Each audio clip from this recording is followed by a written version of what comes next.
Hello and welcome back to the Trick Play Podcast on the Fresh Take Network. I'm Simon Jaskovsky here with Caleb Peterson, and shortly we will be breaking down all the sports-related news, rumors, and drama that you will want to hear about. Caleb is currently getting kicked out in the background, which should make for some entertaining television. Make sure to check us out on YouTube, Fresh Take Network, TikTok, Instagram, Twitter, as we have new content coming out every single week on each and every one of those platforms. This week, we talk about LeBron breaking the 40,000 point margin. Then we talked about the rather odd Mike Tyson and Jake Paul fight that will be going down later this year in July. And then we get into the NFL free agent period and the legal tampering period, or whatever the hell it is, and all that and more. Caleb, are you ready to get into it? I think I'm good. I thought I was about to get kicked out, but I'm not. I fully made eye contact with whoever that UBC person was. I don't know if it was a security guard or if it was a janitor. I fully made eye contact with them through the little window in the door. They did not open it to determine whether I was inside or not. So I think I'm good. I think I'm good to do the podcast. You're good to do the podcast. Let's go. All right, next segment. We definitely record this first. Let's go. So, just last week, we saw LeBron James become the first NBA player ever to score 40,000 points, which is one heck of a feat. And I personally did not watch the game. I kind of wish I did now, because it is a very, very big thing. We've seen some players come close, like Abdul-Jabbar getting to, I believe, 38,000. Karl Malone getting to around 37, 36,000. Players have kind of gotten close, but who else but LeBron James to finally get there and break that record? Caleb, what do you think on the whole thing? I know there's a very good chance that neither of us ended up actually getting the chance to watch it, because despite being a Lakers fan, I have been neglecting the team a little bit, especially more this year. But what did you think on the whole thing? I mean, it's just insanely impressive. I mean, to do what LeBron has done, and for how long? Because I mean, I think his career is just a model of consistency. He came into the league before either of us were born, and he's just been tearing it up ever since. The best prospect to ever come into the league. And while he obviously isn't at the same level as that he was at his peak, he has had potentially, I mean, one of the best careers of all time, potentially the best career of all time, which we can get into. But this is obviously a huge accomplishment. And I was looking at, because obviously I'm not the biggest basketball guy. It's definitely a sport I'm trying to get more into. But I saw a stat on Instagram that I thought was pretty crazy in terms of the rate somebody would need to score at. Like, you need to score like this many points per game for this many years to get even close. I think it was 24 I don't remember what points per game for 20 years. I think I remember. Yeah, which is insane. Like if a guy's scoring that many points in a singular night, you're like, okay, that guy had a good game. Like, it's a really good game.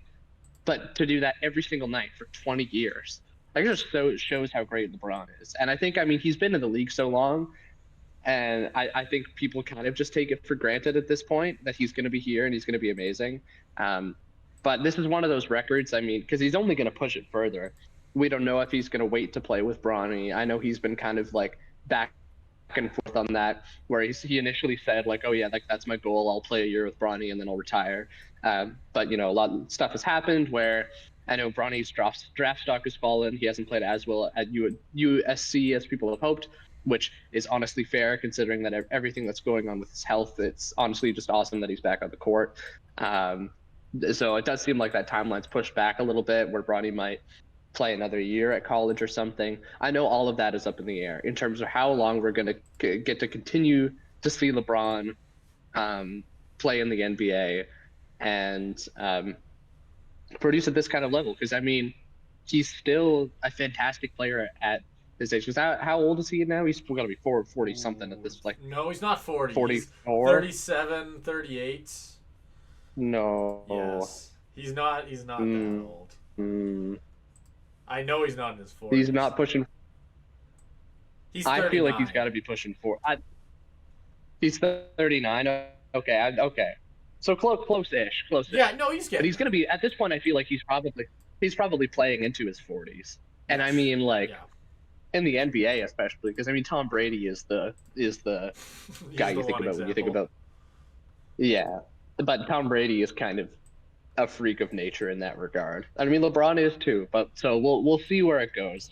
Um, maybe I'll toss that question up to you. How many years do you think he's got left in him at this point?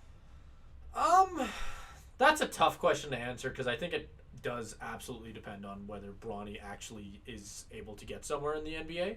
Because let's say he's a first round pick and he does have the chance to either get a decent amount of minutes off the bench or even be a starter in his rookie year. I think that means a lot more as to whether LeBron will stick around to play with him. If Bronny's going to take a couple of years in the G League, which it's starting to look like if he does make the NBA might be the case, as he is developing, like you mentioned, just and obviously I'm sure his health concerns have been a big part of that. So, I'm not trying to crap on him with this. I'm just saying that he's not quite at that top first round pick level that you normally see with players who are going to be put on the starting lineup or immediately get decent minutes. I don't think LeBron's willing to sit around for 2 or 3 years and wait for his kid to get a few minutes in, right? Like, I think he wants to start with him right away. So I think a lot of it does come down, like you said, to whether Bronny's ready, which a lot of people have been kind of thinking he's probably not. And that's the tough thing with this entire thing is what more does he have to prove, and do the Lakers really have a shot at winning anything in the next couple of years? Because I don't know if I fully see LeBron ring chasing after this. I could see him moving teams to go play with Bronny, but I don't imagine he'd do much more than that. At least in my opinion. I don't see Yeah. him going to the Warriors and trying to win another ring. Oh no, he's not going to. I mean, I think he'll probably. I was gonna my computer's being slow as hell, so I wasn't able to look it up. But I was gonna see how long LeBron's contract is with the Lakers because I do think that might determine things. Um, That's another in good terms question. of if that lines up, because I do think I know Bronny could still declare in the draft, and I know what you were talking about in terms of Bronny getting decent minutes. Um, I think that probably won't matter as much as just him being able to get like any time on the court with his I son. guess, Like yeah. I don't think it's necessarily he's worried about like starting with him. I also think that if LeBron goes somewhere then Bronny's starting, or at least getting minutes, even if he's doing nothing. It's like Depends how It's the strong-willed the Giannis. coach is. It's the Giannis. No, no, no, no, no. Don't matter how strong well the coach is. It's LeBron. We've learned this lesson every single year. Yeah, where LeBron is It's basically Coach the coach. Yeah, LeBron. Yeah, yeah. if LeBron wants his kid to play, See, LeBron's kid is gonna play. it's the Aaron Rodgers effect, but not Well, quite as I bad. mean, we're seeing that with Giannis, and I mean his brother, The Thanasis, Nast, I think is how you say yeah. it. Yeah, like he's been on the bench of the Bucks for like what 6, 7 years now, and people are calling him like one of the worst players in the NBA because he's not that good. He's really not that good. There's no reason he should have been on the Bucks for as long as he has been. But are you gonna cut Giannis's brother? No. No. You're gonna give him 12th man minutes and just hope that that's enough to appease your star. But to answer your question on LeBron's contract, he's got one more year after this one, and then he becomes a unrestricted free agent. So Honestly, I think that works out perfectly for him. it Because probably does. if Bronny, so I'm thinking maybe 2 more years. Honestly, we'll see where he goes because I know he hasn't been concrete on being like I have to play with my son because I know he was in the past, but he's kind of like lightened up on that to saying like, oh, I don't know if I have to do this anymore. Um, but I think if he wants to, that lines up perfectly. Where you can play out the year with the Lakers, Bronny goes back to USC where he's actually able to play a full season, and not hopefully have to not have to worry about his health stuff. And then by the time Bronny's coming out in the draft, hopefully he's improved his draft stock. Maybe he's a late first round kind of guy at that point. And then at that point, LeBron's in free agency. So he doesn't have to demand a trade. He doesn't have to do anything. He can just take a 1 year flyer deal on whatever team Bronny goes for, play a year with his son. Doesn't really matter. I mean, I know what you said. Maybe Bronny will start anyways. But it doesn't really matter even if Bronny gets starter minutes or not. He just plays a year with his son, and that's the way he ends his career. I feel like that's the way it's going to go. And to kind of bring it back to the 40,000 points thing, Yeah. in 2 more years, that's going to get like this may reach kind of Can he hit unbreakable 45? record kind of level. Yeah, like Well, I don't know. and you say that like it kind of already was unbeatable before LeBron broke it, arguably. Like if you Yeah, I've even got like CBC's article on it where they have a couple comments from Darvin Ham, the coach of the Lakers, basically saying that he was a young fan when Abdul-Jabbar broke the record initially or ended his career with a record that was far yeah. off what it was previously. 30 no, it was 38,000. That's my bad. But just a ridiculous margin by any means. Like no one was even close. Like even going back to like what Jordan got. Jordan was the and still arguably is the best basketball player ever, and he ended his career with like what 34, 33,000, 32. Yeah. Although Like he had a weird career that's true. That's where he true. took years He off and definitely, yeah, there is more to that, but I think that says, or even just look at Kobe. Kobe ended with, I think, 36,000, I think. Like, that's another good margin of just like, if Kobe, a player who played for 20 years, averaging 25 points per game, almost 20, or not quite 25. I think he averaged like 23, 22. But he averages a ridiculous amount for his almost his entire career and didn't break it. When people another good point another good point to bring up that is also true with Kobe is that both Kobe and LeBron came out of high school. yes, that's true. And So that is and you something don't that is rumored to be you coming back. And I has was been gonna for a say because while. you can't do that anymore. No. Um, yeah, but that does give you an extra few years, right? Like the reason LeBron has It been so gives good you is because he's one. been It gives you one more year yeah in the end game. yeah, but Yeah. still, um, that's not insignificant. Yeah. I Because would in order to compare get this record, you need to play for that long. Yeah, I would compare that rule to kind of what I think they should do with it is the same thing that the CHL does with I think it's called the exceptional player rule, which I think the Um, youngest most to be drafted to the CHL I believe you have to be 15, but with the exceptional player rule 14-year-olds can be drafted to a yeah, CHL team. And it has only been given I think ooh, this been is gonna given a test few my knowledge. times. It's been given 6 or Been 7 given, I think, times, I six. think. Yeah, Like, and there's more players, especially in the next couple of years. I think we're gonna see it used a lot more. But I think it's something they have to kind of adapt because I think players should have to apply for it. I think is how it should work, similar to the CHL, instead of just like basically saying, "Nah, I'm gonna do it anyway," which is basically what happened with Kobe. It's what happened with LeBron. It's what happened with all like Dwight Howard is another example. All those players just went, "Nope, yeah. I'm a good prospect," and probably would have been given exceptional. What is it called? Player Exceptional. status. Yeah, if it existed, but I'm just saying there has been examples in the past of it not working out. So I think in that sense you should have to apply for it. I think that's a really good system. I think what the CHL does is awesome. So if they continue doing that, I think, or if they tried that, I think it would work really well. But yeah, that's a good point Yeah, as well because it absolutely does give you an extra year. and with a record like this, where it is really just a counting stat, and you got a player like Michael Jordan, and he missed a couple of years, and he's not in the running for it. Like him taking years off for baseball and having multiple retirements and unretirements, like that basically knocked him out of the running for it. That's true. I don't How know what many his home points runs per does game. LeBron have? We gotta start putting that in the Yeah, GOAT that's the category. that's the GOAT conversation. How many double A home runs could LeBron hit in a season? Until he shows I don't know. us, I don't know. we cannot crown him the GOAT. It's just true. No, that's true. But what LeBron could do, I mean, I know it's not the same because obviously it's not the same because Jordan did baseball. But LeBron was a killer tight end. I don't know if you've seen No, I this, think he was a but wide like receiver LeBron, actually. He wasn't a tight end. I don't know, He was either a tight end or a he receiver. would have had to be a tight end, I think, in the NFL. But Yeah. But he could have genuinely made it to the NFL based on his trajectory as a like high school football player, is what people have said. yes, well, Like- I mean, like he is arguably one of the best prospects in Ohio high school football ever. Looking at his stats, I mean, a 6'8" wide receiver. I feel like that would have had Nick Saban salivating to try and get him. Yeah. Like he definitely could have.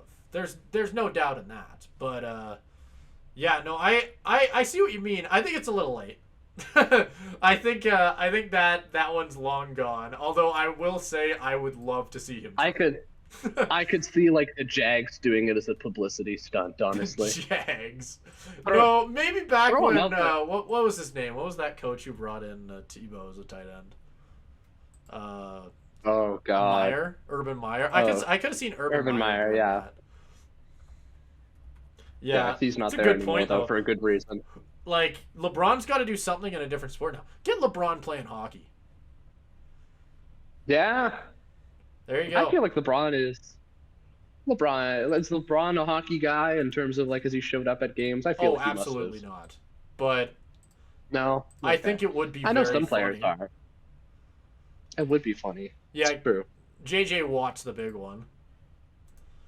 Yeah. JJ Watt was the big one. He's got a harder clapper than is me, what I which thought. made me cry a little. But I mean, it is JJ Watt. Don't sell yourself short. yeah, J.J. Watt's like what 270. Yeah, no, I'm not that ashamed, but my beer league slap shot doesn't quite hold up to a 270 future Hall of Famer. Gosh, Yeah. never Wow. will live it down. But yeah, in total, for LeBron to become a GOAT or become the GOAT, he needs to have a 10 touchdown season in the NFL, go and play double I A honestly don't think baseball, have a 50 goal season in the NHL, and then go win whatever the MVP award is in the Spanish Soccer League. And then I will consider him the GOAT. But only at that point will I consider him the GOAT. Okay. So do you? Okay. Well, genuinely though, do you still think Jordan's the GOAT? I don't. Okay. I need to emphasize this fairly well. I grew up not liking LeBron. I was a Kobe fan through and through. When he came to the Lakers, I was very happy because the Lakers had been bad for a few years. So being able to watch LeBron play for my favorite team was very cool, but I still didn't like LeBron. Especially growing up in a hockey environment where it's the type of thing where if you get your toe chopped off, you keep playing, you lose every bone in your body, you keep playing, and LeBron gets stubs his toe and he gets carried off and doesn't play for 3 games. Like, it was stuff like that that made me not like LeBron, and even now it's kind of got a bad taste in my mouth with a lot of the stuff that I see him doing and all that. With that being said, and I will get bullied by this, Amir, if for some reason this gets back to you, you never saw this. Simon Trzaskowski, will say that at this point, yeah, LeBron's probably the GOAT. Wow. Put that on a clip, hey? Put that on a clip. Yeah. He's probably the GOAT. Simon says What LeBron's the GOAT. what else does he have to do, I guess? I mean, like, championships, yeah. I mean, championships are one thing, but he's got 40,000 points. I feel like that's enough. Yeah. It's always tough. I mean, these debates in some way are kind of stupid because it's like you can never compare. Do I think he's the most talented and best basketball player to ever live? No. But be the GOAT in the same way Tom Brady's the GOAT then? Yes, where it's just he's been doing it so long. That is a very good way of putting it. Yeah, I think he's the Tom Brady. The same way that Tom Brady is, where there is 1,000 more talent, or not 1,000. You know what I mean? A lot of other more talented quarterbacks, but it was the best situation. And not saying LeBron's not talented. He is a top 3 talent, but I think there are, in my opinion, better. If you were to give me one season, I think there has been better basketball players in their prime than LeBron in his prime, I guess is a good way to put it. But nobody has been doing it as well as LeBron's longevity, just like Brady, is unmatched, and for that reason, yes, he is the GOAT. Yeah. So I do think that depends on what you value. Do you value as the GOAT the person who is the best during their prime, or is the GOAT the person who's just been the best overall throughout the career? Best overall is the way that people look at it. I think immediately we can just say that because, I mean, we even see that with Brady. Brady's, there you go, done, right? That's Brady's how it is. Pretty undisputed at this point. Yeah, and at this point with LeBron's career, the one thing he's missing is championships. Like, he is just LeBron in the finals. He LeBron just hasn't will never been able to be clutch up. undisputed. Yeah, LeBron, no, LeBron he will never won't, be the undisputed GOAT. because at the end of the day, I mean, me included, because I am one to believe that Jordan was better, but and the big argument is 6 for 6. Like Jordan Yep. never lost in the finals. Count him, right? Like it's just Yep. it's that argument, but it's at a certain point that's prime. You're talking about prime when you say that to a certain degree. With LeBron, I mean, he's won four. Yes, four. It was 4 championships because 2 with Miami, 1 with Cleveland, 1 with LA. So yeah, he's won 4 Yep. in I think 9 trips to the finals, which is not Yeah. a terrific percentage. Which is what more people will bring up is the fact that Yeah, I don't know. I mean, he also ran into the Golden State dynasty. Like that's another not the thing. only team. Well, he's lost to a lot of different teams throughout. Like I don't know. There's no point getting into this. Well, argument, 'cause also the we'll fight Spurs- about this yeah. like all pot for No, like it's an true. entire like because I have my own opinions. I don't know. At this point, it feels like semantics. He has 40,000 points. He's the GOAT. Like Yeah, it I feels guess. like I do straws. think to add one more thing to the championship argument before we close it, I do think that LeBron in the finals against the 73-9 or whatever it was, 73-9, the team. Yep. There's a 73-9, yeah, Yep. the 73-9 Warriors. I think that is probably like one of the best finals performances of all time. Yes. Even just like the block coming back down. Yes. No, absolutely. In the dying seconds, coming back down for 3-1, everything in that series, beating probably the best team of all time. I think even though he has less championships than Jordan, I think that should makes count up for a it. lot. I think I don't know if it fully makes up for it, but I think it should count for a lot. Oh, absolutely. I think it should count for a lot. I think just the fact that the Warriors had to exist in the first place to kind of, or more the Kevin Durant Warriors, I guess is a better way to put it, to stand a chance against how dominant LeBron was in the playoffs, in the finals, whatever. Like, it was just, that really shows. And I mean, similar things happen. Like, people don't talk about the fact that, I mean, in one of Jordan's last years, the Rockets tried to do a very similar thing, bringing Barkley, Olajuwon, and who was the third in that one? Oh, this is going to kill me. Drexler? I think it was Drexler. But they brought, 3 of the biggest, Drexler and Olajuwon already played together, but bringing Barkley to that team just, stacked it. It didn't work out.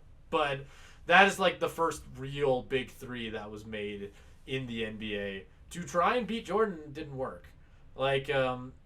So stuff like this has been happening all throughout history, but I think it just shows the greatness of these 2, players more than anything else, where the entire NBA pretty much had to team up to take them out. Yeah, I mean, there's not much more to say than that, at least in my opinion. I think at this point it's pretty undisputed. I think the funny thing about this entire thing and I mentioned this to you before we started the podcast, was I keep seeing videos of people, now they're taking this opportunity to go back in time and shit on Jordan, because apparently, according to some internet whizzes who found full games, went through full games and tracked how many times he dribbled with his left and right hand. No, I am not kidding. They basically figured out that late 90s Jordan could not hit lefty lays, which is hilarious. It makes me feel much better about my basketball career. Many players have since come out and go, oh yeah, we used to just force Jordan right or force Jordan left and he couldn't shoot. It was yeah, apparently it worked. I mean, did it though? Exactly, right? Did it? He still averaged 30 points per game for the first 4 years of his career, so take that as you will, I guess. But it's still Michael Jordan. Still Michael Jordan, yeah. Stuff like that doesn't matter when you have the career. No, I think it's really funny. Where it's just cool. I guess people already knew that Jordan kind of. It was a different era, playing with plumbers or whatever. Yep. Playing against plumbers. Yeah. So, on July 20th, later this year, because everyone thought they had seen the last of Jake Paul when he got put on his ass by whatever that one, Tyson Fury's cousin or whatever. He's back after fighting some random chump. He has decided to take on one of the greatest boxers of all time, Mike Tyson, 30 years too late. And it's going to be fun. I am very excited to watch this one. We do not normally talk about combat sports much on this podcast. Not for my lack of knowledge, but Caleb, you are not a huge fan of combat sports. But I think this kind of surpasses where your knowledge might not be, just in the fact that it is one of the wildest things I have ever seen on a poster. In fact, I have it right here. What even is that? That is not something I would have thought I would have ever seen in my life 50 years ago. I feel like I saw rumors about this after he knocked out either Woodley or some other person, like saying that Tyson was going to fight him. And at that point, it made a bit more sense because he was coming off of the Roy. Jesus, I'm struggling with that for no reason. Roy Jones Jr. fight, where Tyson looked old, but at that point, Jake Paul wasn't exactly an established boxer, and Tyson probably could have beat him. But now Jake Paul has a bit more experience to him. He's not, and I can't believe I am saying this, he's not a terrible boxer. He's not a terrible boxer. He's not a good boxer, but he's not a terrible boxer. He is a 27-year-old professional boxer. And I don't know if I like Mike Tyson's odds. I know, Caleb, you're not a huge boxing fan, but I think you can look at it based on the poster I just showed you and kind of give your take on it enough. Like, what do you think on this entire thing? This spectacle? I mean, okay, before anything, I will say the coolest part of this is not the matchup, because I hate everything about it and I don't want to see Jake Paul's face on any screen that I'm watching ever. But I do think what's cool about this is the whole Netflix deal part of it. That is nice. Yeah. Because it's not honestly, I mean, I'm not a big like combat sports guy, like you said, for a couple reasons. Like, it just doesn't really appeal to me. I haven't been like, it wasn't something I grew up with. Like, yeah. But another big barrier is the pay-per-view shit, where it's like I can't just turn on TSN and watch it. Like, I got to go through complicated other means, or I got to try to pirate it or something. Like, I don't know. It's not a very easily accessible. Which you would never do. Sport, which I would never do, because the Trick Play podcast doesn't support that. No, never. And neither do I. But I'm just saying, because I don't watch combat sports, and I don't do there. that. And like, if you if you did, if you did, there are many ways to do that, but don't. Basically. Yes, but don't. But don't. But I won't have to if I theoretically wanted to watch this, because it's streaming on Netflix for everybody, and that's really cool. Is it actually streaming on Netflix, or Netflix going to do is it going to be a pay-per-view thing?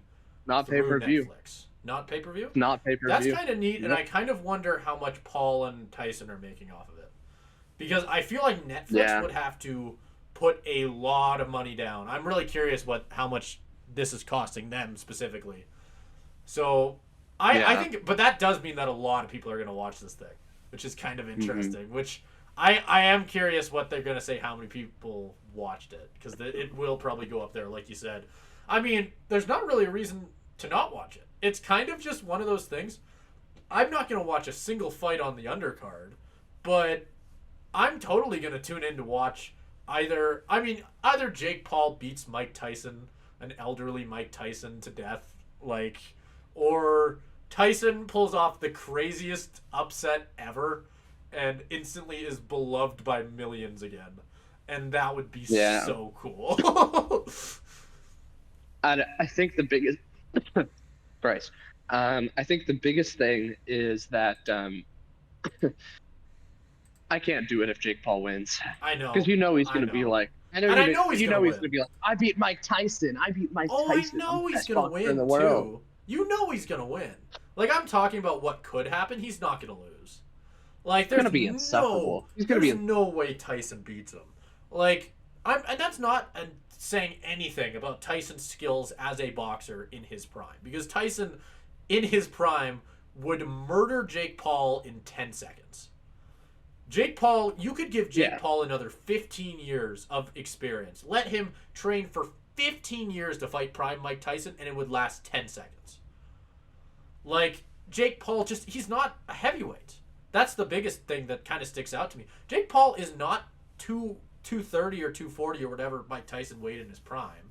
Like, there is I don't know what the height. I don't think there is a height difference because little known fact by at least this kind of surprised me when I was getting into it. Mike Tyson is an undersized heavyweight.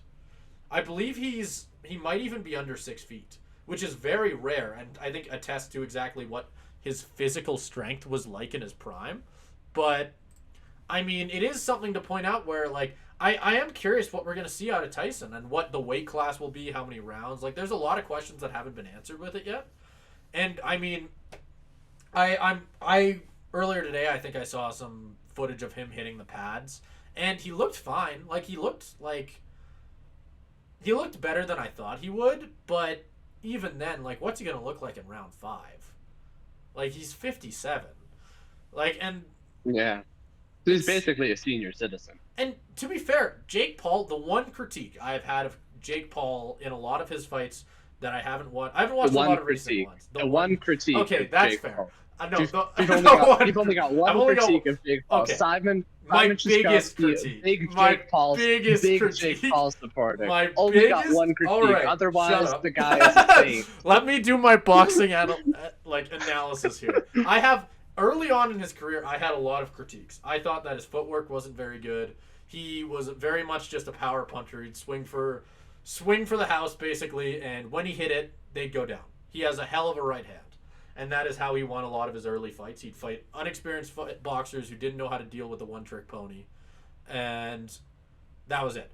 In recent years, he solved that. He's become a lot more technically sound, but the one hole in his fighting game has consistently been the fact that he does not have a gas tank. He can't, if he's not knocking you out in round 1, 2, 3, or maybe 4, he's not knocking you out at all.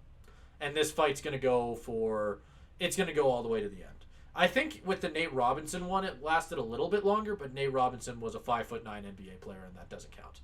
So I think, like, I don't know. I don't know what Tyson we're getting. If Tyson, I remember in that Roy Jones Jr. fight, he looked slow, especially in the later rounds. I don't think this one lasts long, is what the major prediction I'd give. I know what I'm saying with that is that Mike Tyson will get either knocked out or TKO'd by Jake Paul, which is, I feel like it's heresy. But, I mean, what else are you expecting out of this? Like, it's two boxers who at this point, or at least for Jake Paul, he comes out strong and knocks people out early if he's going to win. And Mike Tyson is old. He's an older fighter. He's nowhere near what he used to be. And past round 4, I really don't know what we'd see out of him. So it's just either one of them knocks out the other early, or this one goes 12 rounds or whatever, 10 rounds, 8 rounds, whatever they decide to go. And round 7 and 8 are literally just them dancing in circles around each other. So I think I don't know. Has Mike Tyson done this in a while? The Roy Jones Jr. fight was 2 years ago. Okay. And that was an exhibition. Did he win? Did he win that? Did he win that? I actually don't remember. It wasn't memorable or anything. Like, it was an exhibition for one. So I don't even know if they gave a winner, because a lot of exhibition fights don't. Okay. Usually it's kind of just figured out afterwards by fans who won it. For example, the Logan Paul Mayweather fights is a good example. But yeah, it was an exhibition boxing match between Tyson and Roy Jones Jr. No, it was 4 years ago. Yes, 3.5, I guess, would be a better way to put it. Okay. I'm gonna try and figure out if they did give a winner. Who won? Yeah. Because I was gonna say it was like a controversial split draw. Shocker. Okay. I don't remember. It's been so long. I didn't even remember it. Probably the day after. It wasn't very good. Who the hell is Roy Jones too? Like, Roy Jones Jr. is a legend. He is a legend. Okay. Yes. Okay. So this guy, but I assume maybe an older legend then. Like two kind of older legends coming at it. Tyson was definitely older than Roy Jones Jr., I think, but not by much. Like, it was Roy Jones Jr., I think, was maybe like, and this is gonna go on. I'm not the biggest boxing historian, but I think Roy Jones Jr. was about pushing you for the boxing 10 years out of his prime at that point. Tyson was a lot more than that, but I think Tyson probably like early 2000s is when he kind of started falling apart. he started falling apart a lot earlier before then in a lot of his personal stuff. But we don't need to get into that. Like, Yeah, no. I think the one thing that a lot of people started to point out, and Caleb, I'm going to show you 2 images here, just to kind of get All right. the. Actually, I can show you 3. I'm going to show you 3. All right. So the first image that I will show you is the same one you already saw. The one they used in the poster. Tyson looking. Yep. He's looking pretty buff. He's looking pretty big. He's looking like he's in fighting shape. Tyson is not the Tyson that we see now. Yeah. This is a photo from the Roy Jones Jr. fight. I believe this was as he was walking to the match. Ignore Jake Paul's ugly ass face in the corner. I'll try and center this. There we go. There's Tyson in 2020. Still looking pretty buff. Okay. He'd kick my ass. Yeah. Like Tyson, Yeah. Old man Tyson still looks like he's in pretty good shape. Tyson. I was gonna say. From this year, this was a photo. I believe it was this. It was either this year or the year before. Tyson was recorded walking with a cane, and it has led to a lot of people. This image and video. I won't play the video just in case, but the image has led a lot of people to kind of wonder what his health situation sort of looks like heading into this fight. As it looks like, I mean, even looking at that photo of him, obviously angles are a big thing. And a lot of the video and photos I've seen of him in the gym, hitting the bags and all that, have looked good. But you got to wonder if maybe if he's walking with a cane outside of the ring, what's it going to look like when his endurance runs out? And it's just, that's a big reason that I have a lot of questions going into this, where I really want Tyson to win. Absolutely. If Tyson knocks out Jake Paul, I will run into the streets and just celebrate. It'll be a momentous occasion. But my doubts are so high at this point that I don't even know anymore. Yeah. Walking with a cane is like, man. And he's getting in a professional boxing fight. Yeah. It certainly dear. isn't a good look for Tyson heading. I'm just gonna go ahead and rant. I mean, Jake Paul was stupid for plenty of reasons. I know you say you only have one critique of him. I know you think he's a saint. I know plenty of other people think otherwise, including me. I think this is just so stupid. Like I know he's turned himself into somewhat of a regular professional boxer. But it really is just optics, and it really is just to impress the simpletons like me who don't know shit about boxing, but who know the big names. Where it's like, oh, Jake Paul beat Mike Tyson. Oh my God, like he's actually fucking good at this. Like, no, he's not. Like, to your point, he's beating up a man who walks with a cane at this point. It isn't Mike Tyson. He's not beating up Mike Tyson. He's beating up a 57-year-old man. It's like all of these fights have just been like, it's all been for show, more so than boxing already is, which I mean, a lot of it already is. It's even more so than it already is. And I just think that's so stupid. And I don't know. It's all a reputation game.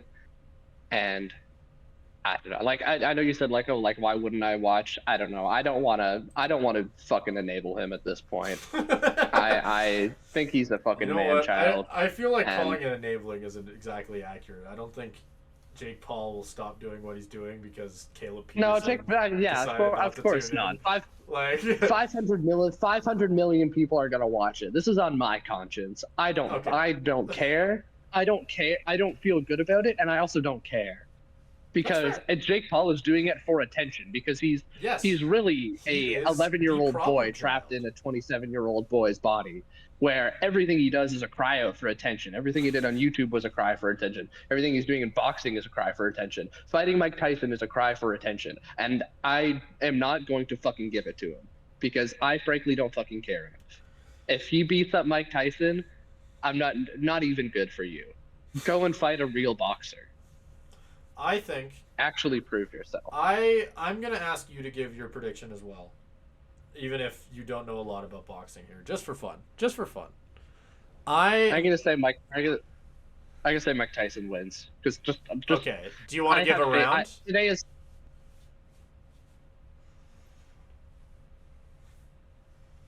round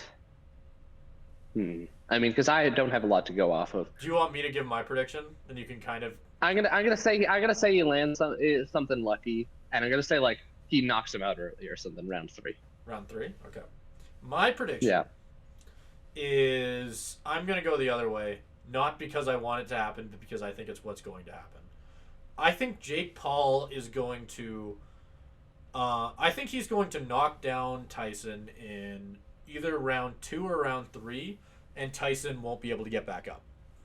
And in that sense, it'll be a TKO. So he won't fully knock out Tyson. Tyson won't. He won't be in condition to get back up. And I think that's what's going to end up happening. Because he's an old man. Well, I mean, you said it, not me. But like, it's Okay. it's kind of that's what I think's going to happen here. I don't think it'll last long. I feel like maybe round 4 is a bit better. I think Tyson is going to have a lot of like things in round 1 that's going to make people feel really good and go, oh, it's Tyson. Look at him go. Oh, he's swinging. Look at him go. Look at him punch. And then, it's Logan Paul or not Logan. Jake Paul's going to land something lucky, and that'll be that. And we'll all go home going, why the hell did I watch that? It'll be a crap. That's why fight. I'm just fucking not going to. It'll be a crap. You know fight. what I would watch. Maybe we can end on this. You know what? Under what condition I would watch? If you give Mike Tyson his cane, let him go to town on Jake Paul. That's what I was saying. I was talking with both mine and your friend Emil about this fight, and I was like, just send him in there. Like, honestly, send him in there with his cane. Make it so he can only punch with his right. And just, like, I'd love to watch that. That'd be sick. It's the same. It becomes the same conversation I had with another one of my fellow commentators that I work with while we were doing curling about, and this is not a diss on curling, this is just where the conversation went about what they could do to make curling even more entertaining, which was to figure out who gets to throw the last stone, which is called the hammer. They should have mid-end sword fights with their brooms. Just on like the fencing ice as well. Yeah, fencing. Fencing rules, first one to hit the other gets to get the hammer. And that's how it should work. Which would make... tell me right now that would not make curling more entertaining. Because not only that, it would make your skip who... That's big stakes too. Yeah, it would Hammers, give another... And let's say your skip has to do it, which is basically your ace pitcher. They go last in every end.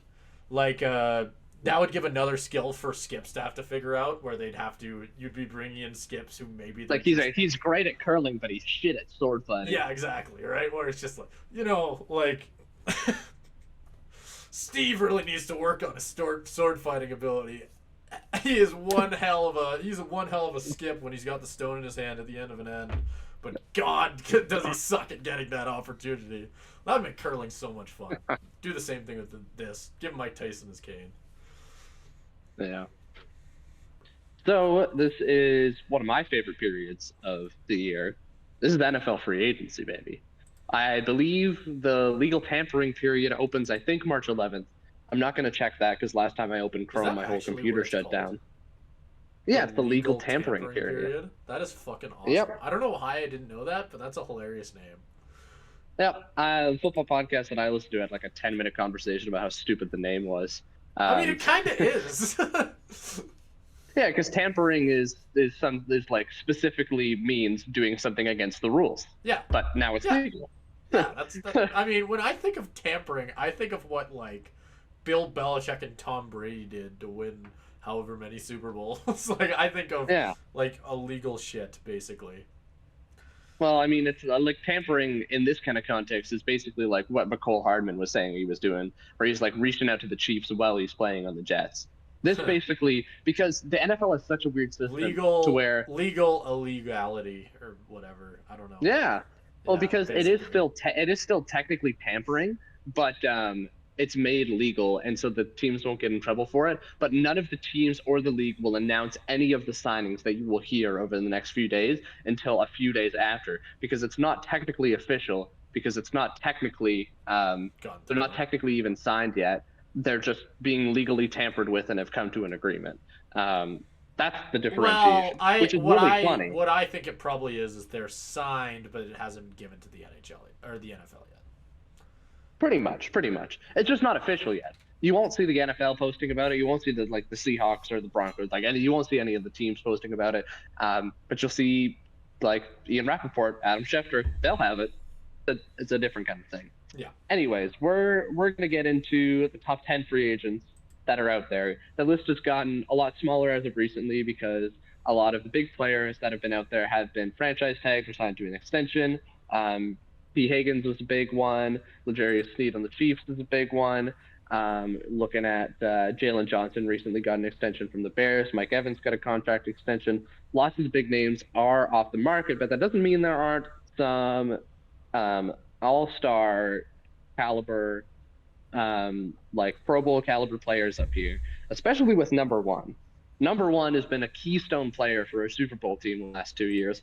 Other than Mahomes, probably the most valuable player for that team, and that's Chris Jones. Now, in terms of Chris Jones, I don't know if he's actually going to leave. Like I don't know if the Chiefs let that happen, but it is tantalizing, and he is a free agent technically. Anything can happen. What do you think about Chris Jones? Where do you see him fitting? Do you think he actually gets out there? I don't know if I have a spot to throw out for him because I don't know if I haven't been following the rumor mill very much, so I don't know what the rumored landing destinations for him. But I can say that the price for him sounds absolutely preposterous. So whatever team decides to pick him up will have to have a lot of money in cap, obviously. I mean, what I'm reading here on this list that we do have in front of us is it would cost the Chiefs approximately $32 million to place a franchise tag on him, which is bonkers. I mean, as Caleb, you mentioned, and and they can't anymore. Can they not? They can't because they tagged Sneed, so they've already used it. Okay, and the deadline has passed as well. Right. Okay. Well, like even in that sense, right? Like it's just you got to think he wouldn't be making around. Is it that crazy to say that he would be making around that much anyway? Like, or at least close. Yeah, he probably would. Like, it would be close to it. Yeah. Yeah, like it. I think either way they're spending a bonkers amount of money. I don't know. When I look at it, I kind of think, I mean, any team that needs a better D line and wants a chance at a Super Bowl in the next year will be going after Chris Jones if they have the money. And I mean, I was about to quote one of your favorite things to say. It seems like every time we have this conversation, but in the NFL, the salary cap doesn't exist. There's always some way around it. So you got to think the Chiefs will be doing exactly that, trying to figure out whether they have to move some salary further down the road or whether you got to move someone, cut someone, whatever. I'm sure there's going to be a bunch of teams trying to get a jump on Chris Jones. I mean, I'm curious. I'm sure you have a list of teams, or at least maybe one or two, that you'd like to see him on. Is there any that stick out to you? As a biased Seahawks fan, the Seahawks. That's not realistic. And that's probably too early to make that kind of a move. And it wouldn't make sense for us to have we're probably what we're going to do is just re-sign Leonard Williams, which I'm absolutely okay with. And we can talk about that later. But I don't know, Chris Jones and a Mike McDonald defense is amazing. I mean, landing spots, I don't really see him going anywhere other than the Chiefs. I do think this is one where it's just going to be super anticlimactic and he's just going to resign. Because even though they have tagged Sneed, they also gave him permission to seek a trade. The thing with these two is that it was never going to be possible, or even if it was possible, it was going to be incredibly difficult to keep both. And I think they're prioritizing Chris Jones. So even though they tagged Sneed, I think it's just because they want to get some sort of leverage in a trade where they want to get something for him, which is a smart move by the Chiefs. But yeah, keeping both of them is going to be super tough. But I do think they're going to go with Jones. And I honestly have not heard any chatter about him going anywhere. Yeah, it would be a huge story if he was. And I think it's a pretty big sign that he's going to stay in Kansas City, based on the fact that there's literally no rumors going around about him. He's staying. He even said so in the Super Bowl parade. He was drunk out of his mind, but he said he was coming back. I trust him. You trust drunk Chris Jones? Absolutely, with my full heart. Speaking of a man that would probably, I don't know, maybe Kirk Cousins would be getting lit. Kirk Cousins, he's number 2. I could see Kirk Cousins getting drunk if Minnesota ever wins the Super I Bowl. absolutely could too. Oh my God, Kirk I could see Cousins would go I could see nuts. him getting hammered, and in a white dad kind of way. Yeah, Um, exactly. You know what I was about to say? Like dad at a barbecue is what I pictured Kirk Cousins while yeah, drunk. I mean Like Kirk you're Cousins he posted like a picture with like his grill, and he's got all the chains Like now. He's blinged I out. could see him getting like plastered in the same way that your dad would, where it would just become like a circle of lawn chairs. Somehow a circle of lawn chairs would be formed at that Super Bowl parade, and Kirk Cousins would be leading it. Yeah. I mean, aside from that, he is a pretty good quarterback. Oh, And I absolutely. mean, it is the kind of thing. It's the kind of thing where it's like he has been so good at manipulating the free agent market to get a ton of money. His Vikings contract, he made so much money. He's incredibly rich. It's an incredibly good free agent deal that he signed, and I don't expect anything less.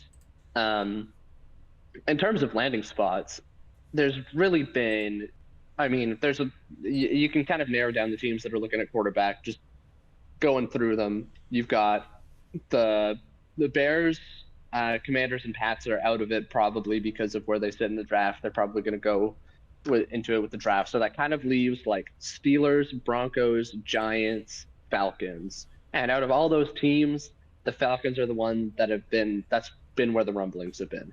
Um, and I'll maybe throw that over to you. How do you think Kirk Cousins fits on the Falcons team?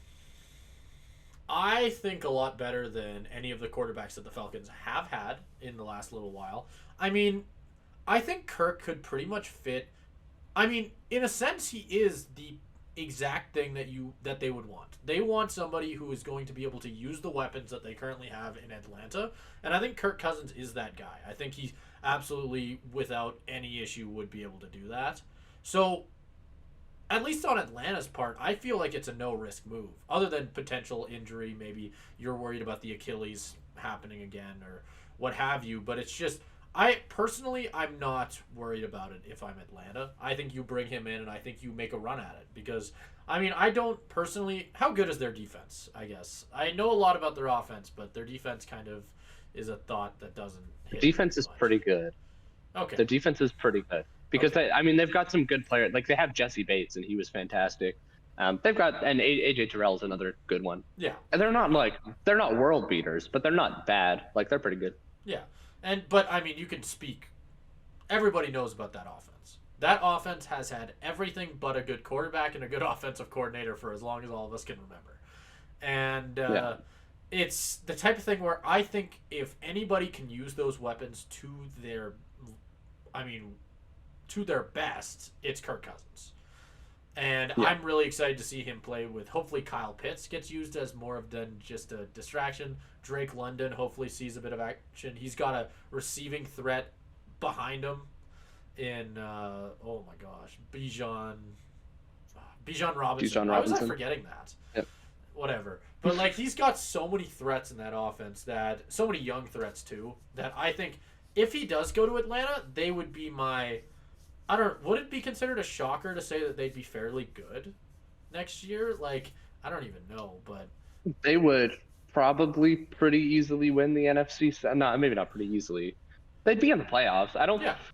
I don't think they'd be an NFC like No. title contender or No. anything, but they'd But probably make that's it in the not what I mean playoffs. though. Like just think about how good Atlanta has been in the last little while. Like I don't think it's a controversial statement to say that I think with No. Kirk Cousins leading the charge, they would be one of the better Yeah. teams in the NFL. And I think they'd be a fun team to watch. I'd be tuning into some Atlanta games.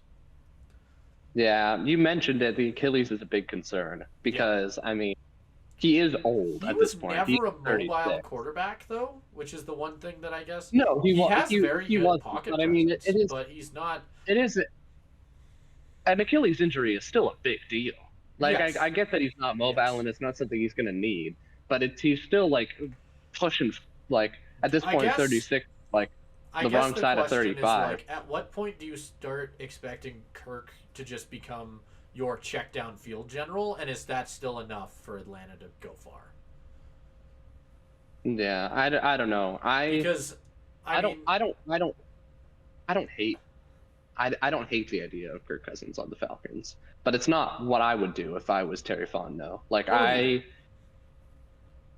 do? I think there's a oh shit, things are moving. Well, wait, we'll see if I get kicked out of here. I'm gonna keep talking until I do.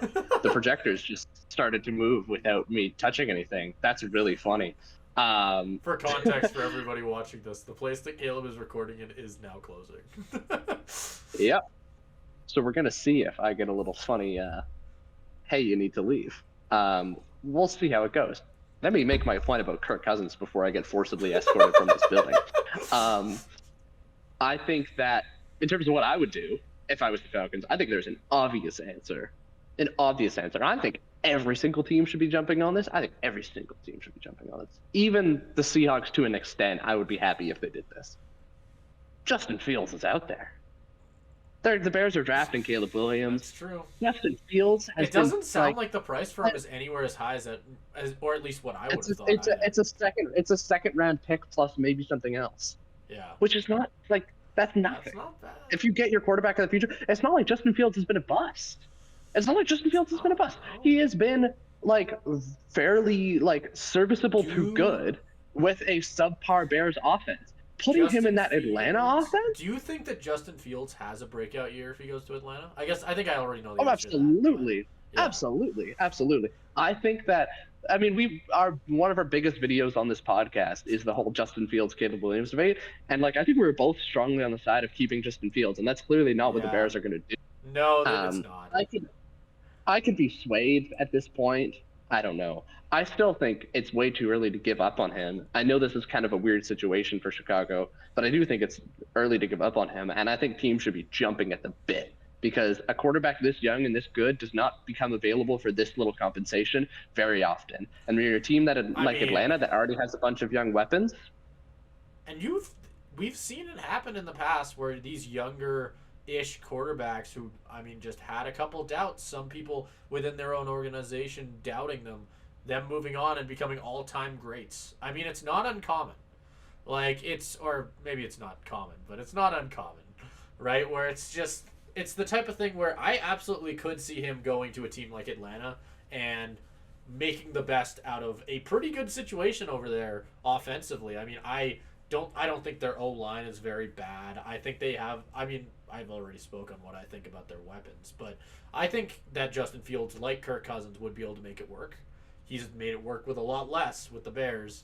DJ Moore is definitely better than Drake London, but even then, you just look all around that locker room and there's talent, which I think is just huge for his chances at doing something really good in Atlanta in the next couple years. Yeah. Yeah. I don't know. I do think part of it is the vibe too.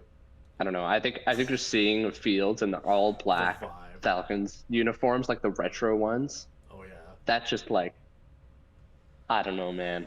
That gets me going. Atlanta with a mobile quarterback again.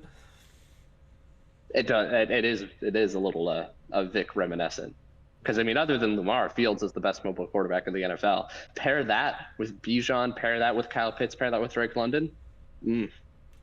That's why I think like Kirk Cousins would not be a great move because it's just like youth, and then a 36-year-old quarterback. Yeah. I don't know. Maybe that's what they need, but I don't know. I think that it would be the best overall, and I know it's a little bit heresy considering he was just playing with the best wide receiver in the NFL, but it's probably the best overall offense all around the board. Overall, yeah. Like most talent in a room, and I'm really curious to see what he can do with that. We've seen him with a lot of talent around him. That's not to say that he has not had help. And he was fantastic. I don't want to make it sound like Kirk Cousins isn't good. No. He's been fantastic. But he just, I would honestly like... My question going into this year is whether he still has that deep ball and still has the necessary bits and pieces to his game that made him so successful on a lot of those teams. Does he still have that? Can he pull it off, right? Like, would he be able to... Let's say Drake London has been looking for somebody his whole career so far of like 2 years or whatever who can hit him on that deep ball. What if that person isn't Kirk Cousins, as sad as it would be to see big old I would still have some doubt in that. Like I do think he can probably return to that level. Um, I don't know. I just don't think like you're gonna get like 2 or 3 good more years out of him. I think I'd rather build young. In terms of where I think he would actually go, I think the Steelers is a great choice. I think that's more of like a ready-made roster in terms of what that defense looks like, and you've already got some good weapons in terms of like George Pickens, namely. I think that would be the big one for me. If I was actually to name a destination I'd want to see him go, it'll probably be Atlanta or returning to Minnesota. Um, Okay, well yeah, that's kind we've of now spent we yeah 17 minutes we on two. yeah. Kirk Cousins deserves his time in the spotlight, Oh, though. absolutely. We can rip through some. Big We old can rip Kirko through some more of deserves these. his flowers. That's true. Christian Wilkins. So this one was interesting because this was one of the ones where we thought that he would get the tag. Like it seems like the kind of thing where, yeah, he like it's Christian Wilkins. Who else are you going to use the tag on? I don't think they use the tag on anybody. The Dolphins. So one of the NFL's best young defensive tackles is on the open market, and that one's a big surprise. And that one is, I mean, because Chris Jones would be the big fish, but he's probably not going to get out of KC, and he'd pay. It would be an absurd amount of money, and he, while still in his prime, is on the older side ish. Don't have those problems with He Christian maybe has Wilkins. like a couple more seasons in him. I'd say even more than that. I'd say even more than that. Like he's not Kirk Cousins old. Because how I don't know if it says in this how old he is. Chris Jones is 30, so it's not like yeah he's still got a like I'd probably say 4 to 5 years left in him. But Christian Wilkins, like this guy has played super well, and I think has got his best years ahead of him. Like I think he's just coming into his prime, and he's been fantastic.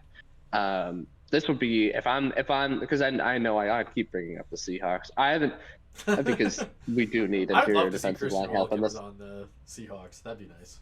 would make me scream like a schoolgirl. Like try to get my live reaction to that, and that would be if we ever have like breaking news on this podcast and the Seahawks sign someone, I'm gonna go fucking nuts. But yeah, no, I haven't heard too many rumors in terms of where he's going, just because I think it was pretty widely assumed he wouldn't make it to this point. Do you have any potential teams, potential fits that you'd like to see him on? Yeah, I was actually talking with the newest, like, inside the locker room source, may be named Pete Carroll, and he was telling me all about how Christian Wilkins is coming straight to the Seahawks. Or in other words, I have no fucking clue.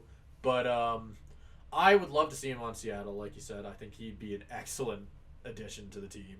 I just don't know. Like, there's a lot of these players that I just haven't heard a lot about, and he is definitely one of them. And I think a big part of that is the franchise tag, like you mentioned. I think that really, or him not getting a franchise tag, really just completely takes away from the fact that it was surprising. Nobody thought he'd get here, and now we're just kind of scrambling to figure out what's next, to figure out where the hell is he going to go. I mean, is there any thought to whether Miami could just grab him back right again? Sign him. Yeah. Yeah, well that's the thing with the franchise tag is if you're going to sign him to a longer extension, you can still franchise tag him and then extend him. So if they were going to do that, I would question why they didn't just franchise tag him and then do that. Like that's what the Bears just did with Jalen Johnson, their cornerback. They franchise tagged him and then they gave him a 4-year extension today. Sometimes the deal just doesn't get done, but they'll still normally franchise tag people, just make sure they don't get out. So I do think that's kind of an indication that he's not going back, which is super interesting. In terms of teams, I think the Seahawks is probably pretty unrealistic. I don't think they'd make that move, especially because they're probably just going to bring Leonard Williams back, which I'm more than okay with because he was fantastic. I almost wonder.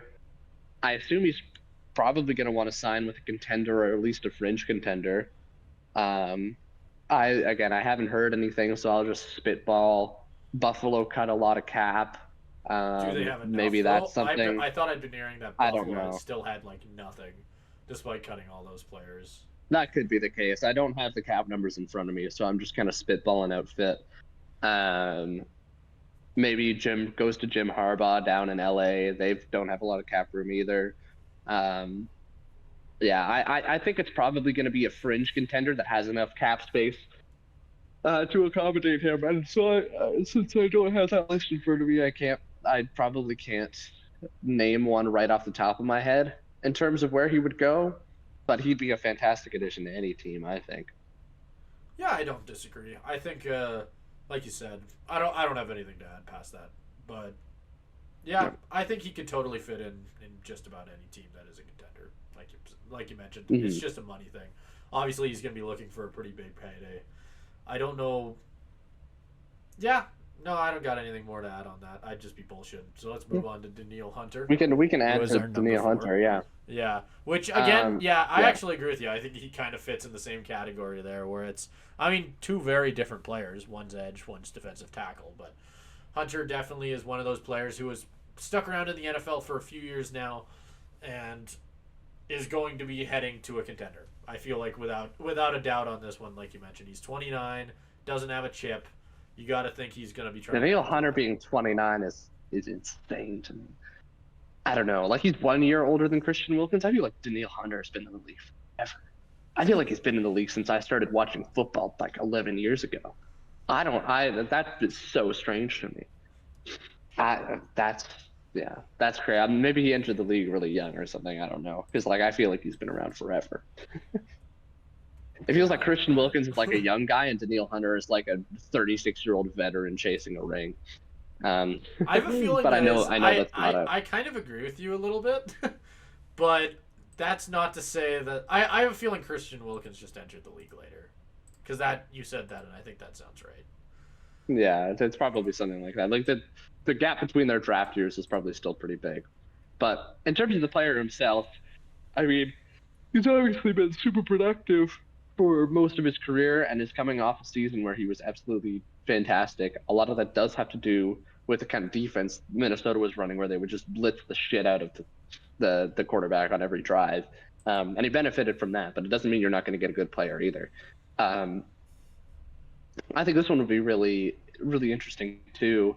Um, Again, like you kind of said, Simon, in terms of fit, it's pretty similar. Where it's probably an edge contender with a lot of cap room.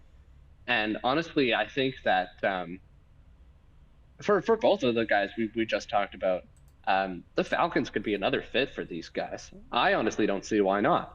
I think that's dependent on whether you do the Kirk Cousins thing or not. If you do the Kirk Cousins thing or not, you probably don't have any breathing room left. But if you do the Justin Fields thing, then why not add to your defense and try and toughen up things to actually make a run for the playoffs and try to be one of those number one teams in the NFC. Like I that wouldn't shock me at all, honestly.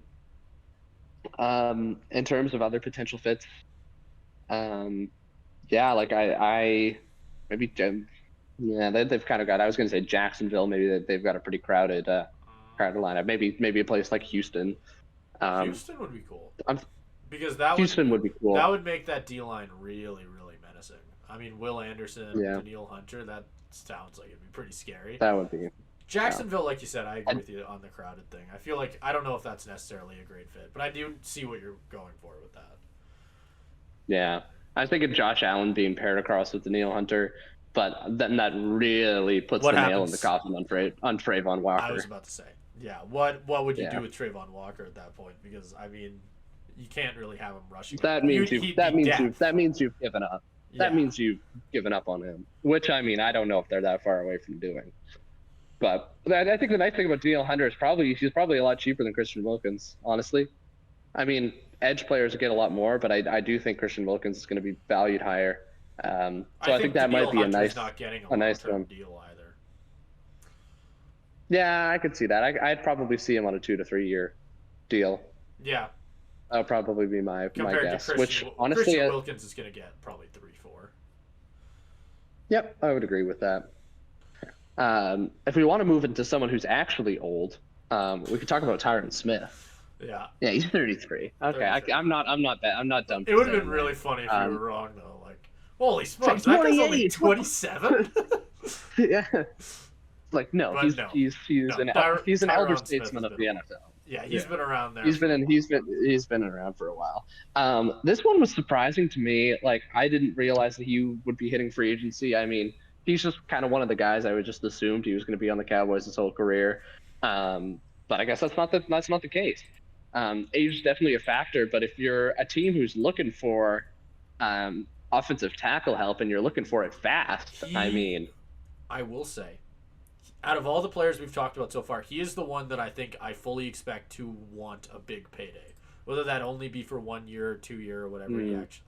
I fully expect him to be requesting a lot of money, and he's probably going to get it for at least 1 year. I'm curious if Yeah, you disagree it would on be a that, short. but I feel like I've heard stuff I about kind him of do feeling just because of underpaid. age. Yeah. Yeah. It's just the fact he's been underpaid for so long that it feels like he's going to get some sort of payday. Yeah, I could see that. I don't know. I do think the age part of it is a big thing, to where teams will say you're not we're not going to give you as much money because you're not 28 anymore. I do think that's a thing. I mean, he's still going to command a ton of money because he's still Tyron Smith, but I don't know. I don't think it's going to be to the same level as some of these other guys. Um, in terms of potential landing spots, oh boy, how much do I know the offensive lines of teams off the top of my head without using Google? At least I'm not the only one. Um, Geez, which teams just have a bad offensive line?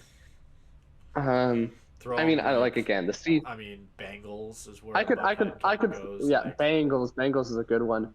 I could throw out the Seahawks for literally every one of these because I mean I know our Seahawks need needs and our everything. needs everything. are no, they don't need everything, but they need offensive and defensive line. Yeah.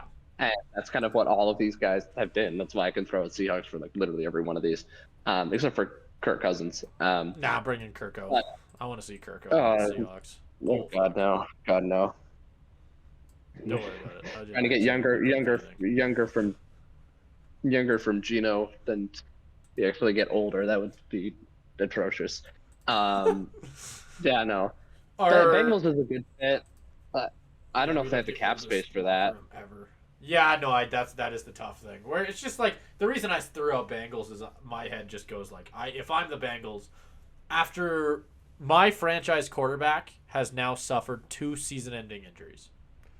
Or no. Last year was it a season-ending injury last year?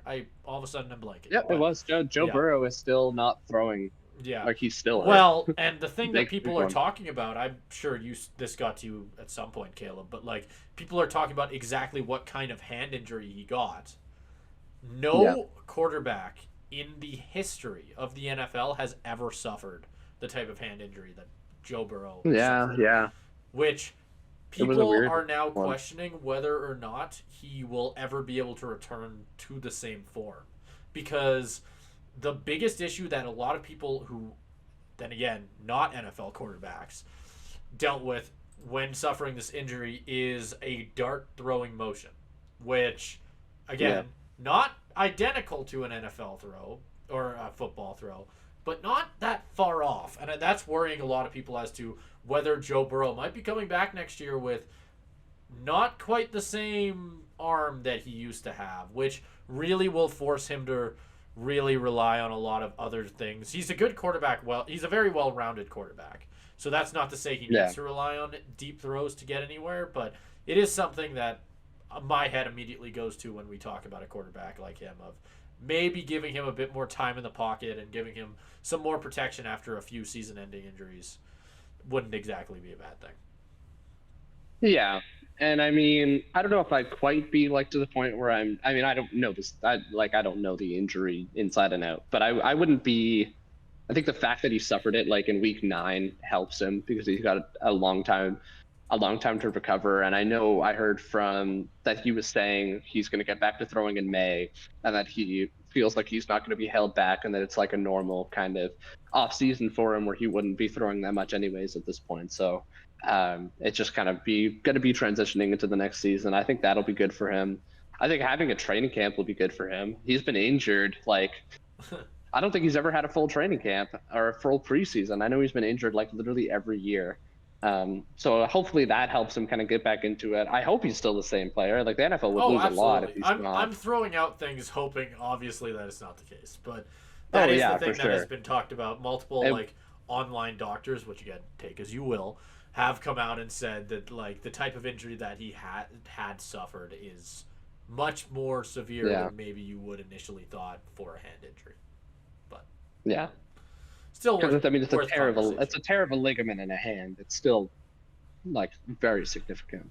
So yeah, like I to that point for Tyron Smith, I do think the Bengals are a good fit. Before we move on to the next guy on the list, we can make our last guy on the list, I think. But I before think we that's a move good on to idea. him, yeah, before we move on to our last guy, who I think is a pretty exciting name, I do want to throw out one more Tyron Smith landing spot that I thought of, and let me know what you think of this. Um, I don't have the cap numbers in front of me, but I'd be willing to bet that this team has a decent amount of cap space. I would be pretty shocked if they don't. They don't have any, like, I can't think of any name brand offensive line players that they have, and I can think of a big reason why they would need a franchise left tackle to come in right about now, and that's a team with a number 1 overall pick, Ooh. Chicago. If I'm drafting Caleb Williams, I probably want to give him the best possible chance to succeed. Yeah. And why wouldn't you bring in a guy like Tyron Smith? Yeah. Like, I don't know. I'm looking at that and I'm thinking that might feel right. I don't disagree with that. I think the Bears are going to be spending a lot on their offense this offseason, whether it be just signing Caleb Williams to that rookie deal, as well as, I mean, I think Tyron Smith is another really good person who they could bring in. I think it's also a weapon thing. I would like to see the Bears bring in a couple more people for him to use. Like, I know you're going to know their offense a bit better than I do, but, like, off the top of my head, DJ Moore, Mooney, I don't even know who their running back is right now. Is it still? It's not Montgomery. He wasn't even there last year. He's on the Lions. He's on the Lions. Who is their running back? Right it's probably, oh my God, what's exactly. his name? Like, they don't have any weapons. Like, it's he's not even bad. He's not even bad. Is he not? Oh my God. No, he's not bad. Blanking on someone who's good. He's not okay. He's not like a star or anything. He was like a 6th, 5th round guy who's just like topped up and been pretty good. They got Roshan Johnson last year, but he's not their main guy. Who is the guy? What's his name? Oh my God! Are you gonna say it and I'm gonna feel dumb too? No, you're not. He's not a name brand guy. I'm gonna look it up after the podcast and be like, oh my God. He's been pretty good. I know he's a. I know he maybe look up Bears running back for me. Just yes, Khalil Herbert. Yes. That was the guy. Or he was like a 5th round guy. He's done pretty well. No, right. I felt dumb because I was like, I'd known about this guy. You know your shit a little bit better more than I do when it comes to I was like, that pissed me off. But he's not bad. I mean, I get your point. Like, he's not a name brand guy, but I don't think running back is the most important position. I think it's a lot more important to get your offensive line in shape. I think what the Bears should do. That's not what I was saying. I'm just saying that, like, there's a lot of things in that offense that the Bears have to work on as well. Yeah. Yeah, because I mean, Cole Kmet has been pretty good at tight end. But I do think adding another receiver is probably a good idea. Where they do that, though, I do think that's probably the draft. I do think you hit that. Well, because the rumor mill is that hopefully, if you're the Bears, because there's top 3 quarterbacks, right? The Bears are at 1 and are at 9. So the goal for the Bears is going to be you get the top 3 quarterbacks to go. You get Caleb. Then you have to hope that one of the top 3 receivers falls to you at 9, because that's either Neighbors, Odunze, or the big one. He's not going to fall to them. It's either Neighbors or Odunze. Harrison's going number 4 to the Cardinals probably. But you got to hope either Neighbors or Odunze, probably Odunze, will fall to them. But even if they don't get that, I think you can probably. I assume they still have a 2nd round pick. You can probably pick up someone pretty decent with that. This is a very good receiver draft. My other thing that I was going to throw at you, I don't know how much this person is wanting, but he is on our list here, our lovely list that is sitting right in front of me. What do you think the chances are the Bears take a swing at Calvin Ridley? Or at a wide receiver like Ridley? Like a vet? I don't know. If I'm the Bears, I'm looking a lot more at the draft for receivers. Because the thing about the draft, and especially with how the recent years have been playing out, is that the receiver talent has been fantastic. Like, think about the last few years of receiver talent. It's guys like Justin Jefferson, Jamar Chase, like all of these guys coming in and just lighting up the league. And this draft is especially good for that. Like, this draft is fantastic for that. You've got the top 3, but you've also got guys kind of scattered throughout that are going to be like legit playmakers. And there's guys at the end of the first round. You're looking at A.D. Mitchell will probably be gone by then, but even a guy like Xavier Worthy, who just set the record for the 40 time at the combine, he'll be there to the Bears at the start of the second round. Do you take a flyer on him just because of the speed? I think Troy Franklin out of Oregon's a potential guy. Keon Coleman out of Florida State. These are all like fringe first to second round guys that are still like genuine talents that I think the Bears will have a shot at. And I think that it would be smart for them to grab if they don't get Neighbors or Odunze at 9. So I think you can cover your bases pretty easily if you're Chicago at the wide receiver spot. I don't think reaching for a vet is like necessarily the best idea at this point, just because you have options. There's still a chance you get Neighbors or Odunze, and then even if you don't, you can follow it up and hit that need again in the second round. That's kind of where my head's at in terms of that. Speaking of weapons, I know we've been talking for a while, so we can wrap this up with a conversation on our last guy on the list. That's Saquon Barkley. And so he's definitely not going back to New York after they chose Daniel Jones over him, essentially, which I mean, absolutely smart, terrible organization. But he's a free agent, one of the best running backs. And if you're going to make an argument for paying any running back, it's probably going to be a guy like Saquon Barkley, who's been a proven difference maker at the position. One of the only guys at his position where you can say he's a genuine, like, generational kind of guy. Very well-rounded. Well-rounded, he's a fantastic back if he can stay healthy. Like, it's like, and this is not an insult to him at all, but like poor man's Christian McCaffrey to a certain degree, where like he really can do a lot of all that. Not in the same receiving way, but like at least out of the backfield, he really is a game changer. I think a lot of teams will be interested in him, especially if there isn't a. I'm curious to see what kind of contract he gets, because I think it is the type of thing where we've talked about how running backs are getting arguably, according to them, underpaid. And I'm really curious to see what kind of contract he gets, because I think he has the chance to kind of, I don't know if reset the market is the right way to put it, but it's like that type of deal is where the opportunity he has. I'm curious to see what kind of contract he gets. He's 27 right now, which isn't old. It's still fairly young, but not really for a running back. Nope. Like that's a good point. Most elite running backs usually start running out of gas not too long after 27. So I guess the biggest questions I have is how much money, first off, and how long of a contract, I guess, could you see Saquon getting? I think I'm hitting max 4 years. Because you're right. Until like 31. Yeah. I do think you might have to make that sacrifice to where like the last couple of years maybe aren't as good. I do think Saquon's the kind of guy where if there's anybody who's going to kind of outlive the average mileage of a running back, it's going to be him. And 31 isn't that far past it. I think they start running out of gas generally around 30. So I do think it's like you get one bad year out of him at the end of his contract. I don't think that's that bad, but I wouldn't go anything over that. In terms of landing spot, and money will be interesting. Yeah, like you said, like hopefully it kind of reinvigorates the running back market a little bit. I think it will to an extent. But I do think you're going to get a really good deal on a really good player just because of the position he plays. And I do think that's something to take into consideration too. In terms of landing spot though, like I want to get to that because, oh my God, please fucking play for the Houston Texans. I just like, it's been in my head for the last 2 months and I want it so bad. I'm not a Texans fan. I want it so bad. It just fits so perfectly. I'm not even like considering any other taker. Devin Singletary, who cares? No, it's not Singletary. It's the other guy. Who am I thinking of right now? Like Pierce? What's his name again? Dameon Pierce. He kind of got. He hasn't run quite as well. Oh, okay. This season, he kind of fell off a little bit to where they started using Singletary a lot more. The Texans' running game was not actually that good, even though those two guys are like good young talents. Yeah. They weren't as good, and I honestly do think that's almost a benefit to Saquon because Saquon's problem has always been injury. The Texans certainly. So at least you have insurance, and money is a big thing. I don't know. It's just like maybe I pick my free agent fits a little bit too much based off of vibe. Justin Fields to the Falcons. Ooh, baby, that vibe feels right. Saquon Barkley to the Texans, the same kind of thing. It's just like pairing him up with C.J. Stroud.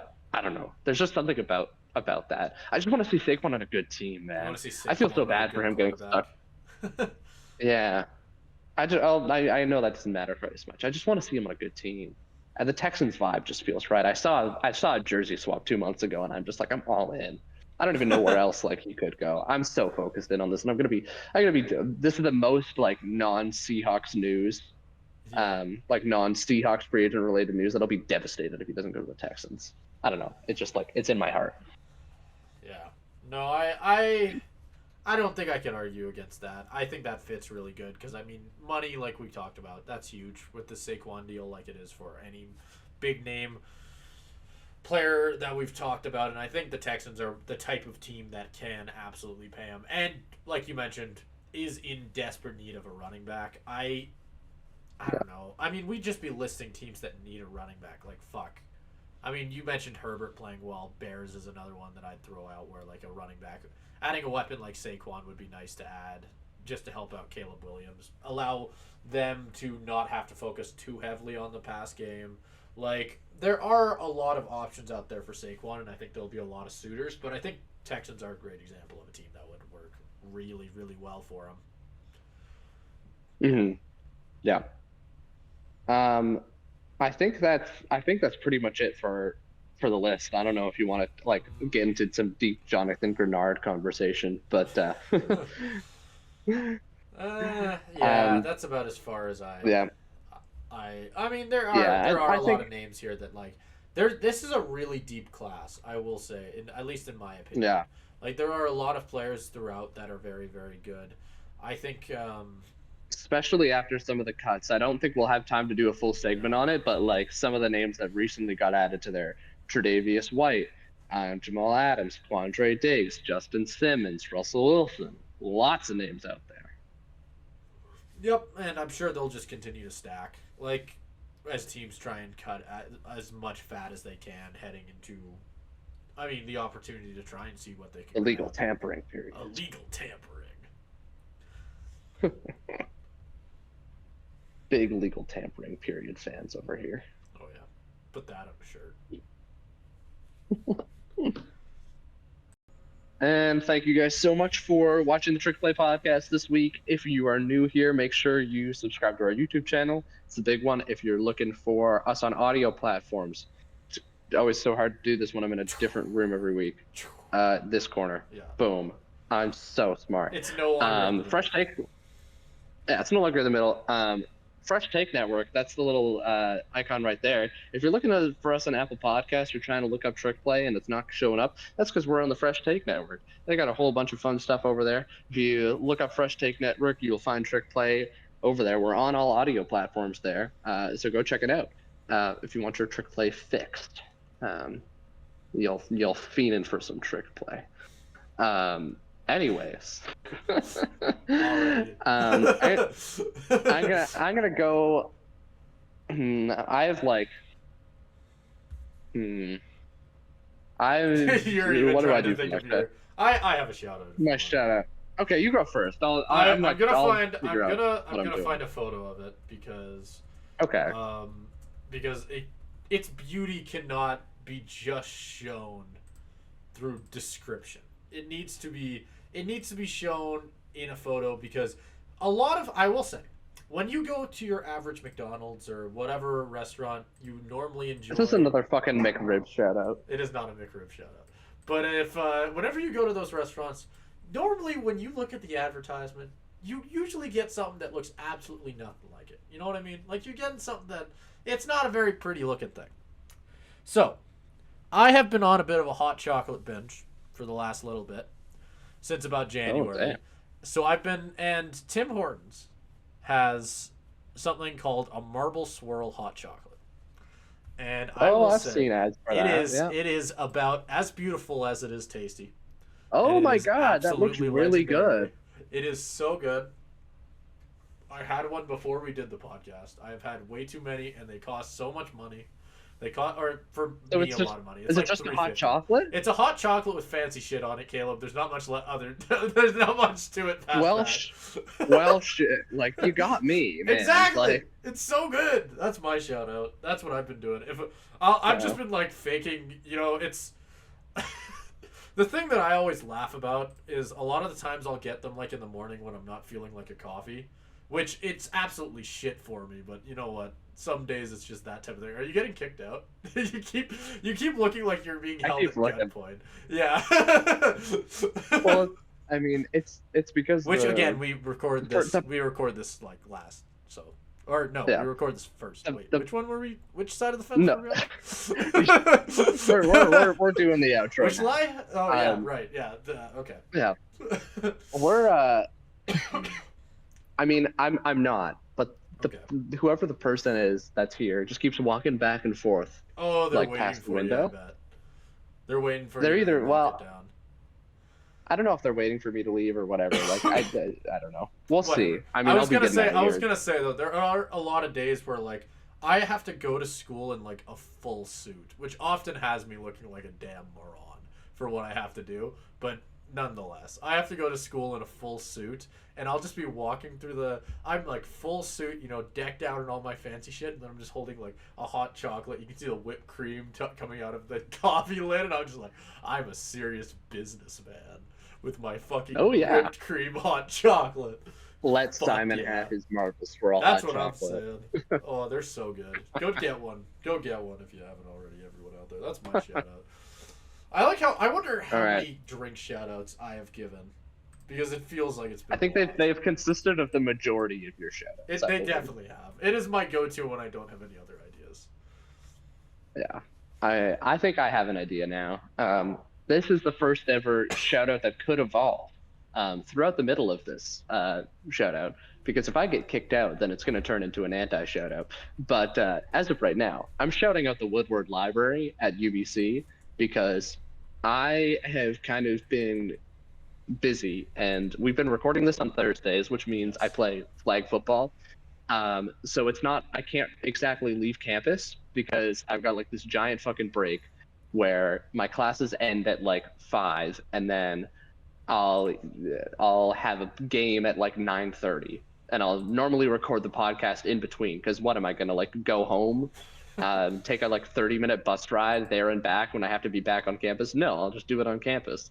And the tricky thing about that is that this school is huge and there are so many people. So where am I going to find a place to just like be by myself? And it turns out the Woodward Library, which is like the old ass library that nobody goes to at UBC, is perfect for that because nobody is here. I am in a giant lecture hall that could probably seat about 100 people, and I'm in here all by myself, just sitting at the front of the class like I'm giving a lecture, and this is incredible. It's had some good setups, it's had some bad setups. That's where the prison setups come from as well. But for what it's given me, it's been fantastic. It's added a little spice into this podcast because we don't know if we're going to end up with only one host at a certain point in time.